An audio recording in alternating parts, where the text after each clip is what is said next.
Two questions. When did you know you wanted to be a reporter, and in this kind of situation, a foreign correspondent reporter? Well, being a reporter, it just seemed to, it's what I'm born here for. I really feel that. So you knew it, like my answer before. This is what I was put on the planet to do.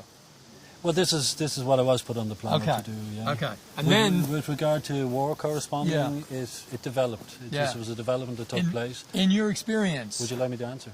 I will, go ahead. Thank you. I felt that there's a real need for a balanced and objective view on the conflicts that are happening in the world today. Sure. Because you and I may care, but my question would be to you now is, do you really feel that the average person back home with a wife or a husband, a couple of kids, in a car and a house and all that kind of stuff really cares about what you and your soldiers are doing here? Really cares about a brand of democracy trying to be furthered here? Do you feel that the ordinary person really gives a damn? I go back to Lincoln. Remember the 16th American president? Remember the Gettysburg Address? And he spoke a little bit about that the world will little note nor long remember what we said here, but they'll never forget what we did here. So even at the end of our lives, yours and mine, if we live so long, we'll have this conversation some other time, and then we'll see. But so as this far is as a other real mission for you. Well, I'm a professional soldier, yeah. And what is the mission? To kill the enemy, to engage and kill them. Remember, Al-Qaeda right now, about 60% have been eliminated. About 20% are incarcerated. About 20% are literally hidden on the run. So in less than so many years, this has been a enormously successful undertaking. And what are you spreading democracy here? What's it all about? Sure, Al-Qaeda, they seem to be the new evil of the world in the eyes of people in Western civilization. I often wonder, and hopefully I'll get a chance to find out how they feel on the other side of civilization. Sure. Maybe we're the big evil there. Because in fairness, when we look at the atrocities that other nations have carried out over the years, it could be seen from another perspective, from that perspective, in another way. But what are you trying? What cause are the Neocrusaders trying to further here? Well, again, you'll find in 5,000 years of Western civilization, whenever country or countries are imperiled, groups like this will show up. They will spring up. In what way? The very fall of Western civilization.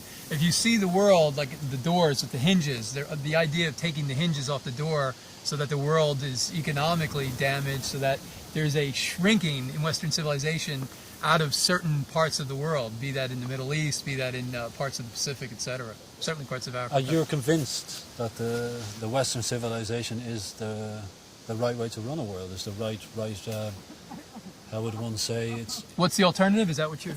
Yeah. Is the alternative not any better or any worse? More to the point, is it any worse than our civilization? I mean, there's homeless, there are homeless. I'm not sure I'm following this, but... Well, let me put it another way. Please. In Western civilization today, there's certain... ills, attendant ills. There's have-nots and haves. There's, okay. Whereas... My question being put to you is, do you really feel that's the better way to live, the better life to have?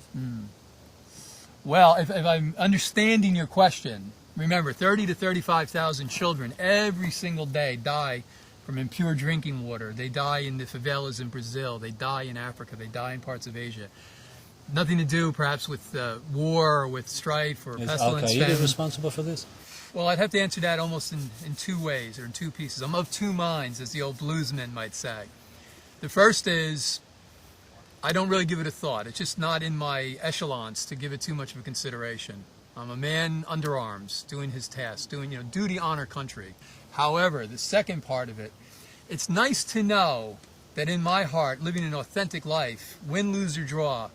I mean, we're all TAB, temporarily able-bodied. At any time, we could be disabled, dead, we could be taken out of this life. But it's nice to know that I'm doing what I was put on the planet to do.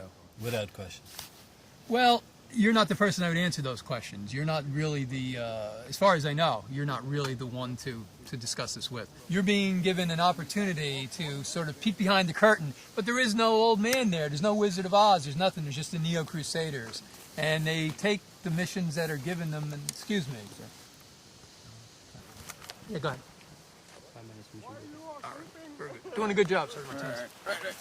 All right, Rick, I have to cut it there. As much as I don't like to, I so enjoy talking with you and any member of the Fourth Estate.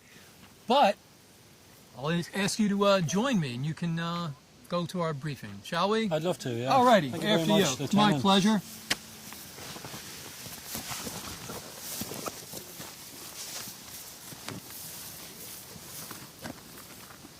After you.